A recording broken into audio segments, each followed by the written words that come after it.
பாண்டியராஜின் தமிழ் வணக்கம். எல்லாமே அனுபவம் தாங்க. அதாவது இந்த குடும்பம்ன்ற ஆடையில் 2 நூல் இருக்குது. ஒன்று நன்மை, இன்னொரு தீமை. இந்த 2 நூலும் சேர்ந்து தான் குடும்பன்ற ஒரு ஆடையை நெய்திருக்கிறாங்கன்னு ஷேக்ஸ்பியர் சொல்கிறார். எவ்வளோ பெரிய தத்துவ ஞானி பாருங்க. அவர் உடையவே 2 நூலை சொல்கிறார். ஒன்று நன்மை, ஒன்று தீமை. இது 2ம் சேர்ந்தால்தான் ஒரு குடும்பம். உலகத்தின் மகத்தான சிந்தனையாளர் இல்லையே, விஷம் குடித்து சாகிறதுக்கு முன்னாடி கூட சிந்திச்சிட்டு இருந்த மனுஷன். அப்போ ஒரு குடும்பம் எல்லாம் சேர்ந்து கோயிலுக்கு போகிறோம், குடும்பத்தோடு சேர்ந்து ஒரு திருவிழாவுக்கு போகிறோம், குடும்பத்தோடு சேர்ந்து நம்ம உறவுக்காரர்கள் வீட்டுக்கு போகிறோம். எத்தனை இடத்துல குடும்பமாக நம்ம போயிட்டுருக்குறோம். இங்கே நான் நிறுத்துகிறேன். ஒரே ஒரு கேள்வி உங்களைய பார்த்து என்னை பார்த்து நான் கேட்டுக்கிறேன். எத்தனை பேர் குடும்பத்தோடு நூலகம் போகிறோம்? நிறைய பேர்த்துக்கு நூலகம்னா கூட தெரியாது. தமிழ்லேயே சொல்கிறேன், லைப்ரரி அப்படின்னு ஆங்கில வார்த்தையை தமிழில் சொன்னால் தான் புரியும். குடும்பத்தோட லைப்ரரிக்கு போயிருக்கிறோமாங்க? யோசிச்சு பாருங்கள். திருவிழாவுக்கு போகிறோம், கல்யாணத்துக்கு போகிறோம், நம்ம எல்லா நிகழ்ச்சிக்கும் நம்மளுடைய குழந்தைகளை கூப்பிட்டு போகிறோமே.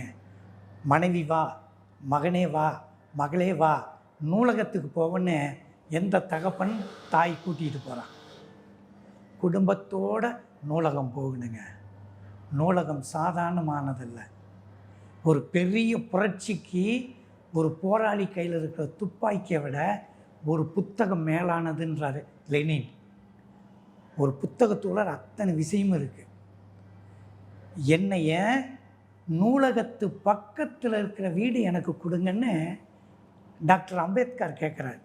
லண்டனில் மேற்படிப்பு வீடு எங்கே இருக்கணும்னு கேட்குறாங்க. உங்களுக்கு எந்த மாதிரி ஏரியாவில்? என் வீட்டுக்கு பக்கத்தில் நூலகம் இருக்கணும். அதனால தான் உலகத்தின் அதிபுத்திசாலி இன்னைக்கு வரைக்கும். அப்போ ஒரு நூலகத்துக்குள்ளார போனீங்கன்னா இந்த உலகத்தின் பலதரப்பட்ட சிந்தனையாளரை புத்தகத்தில் சந்திக்கலாங்க.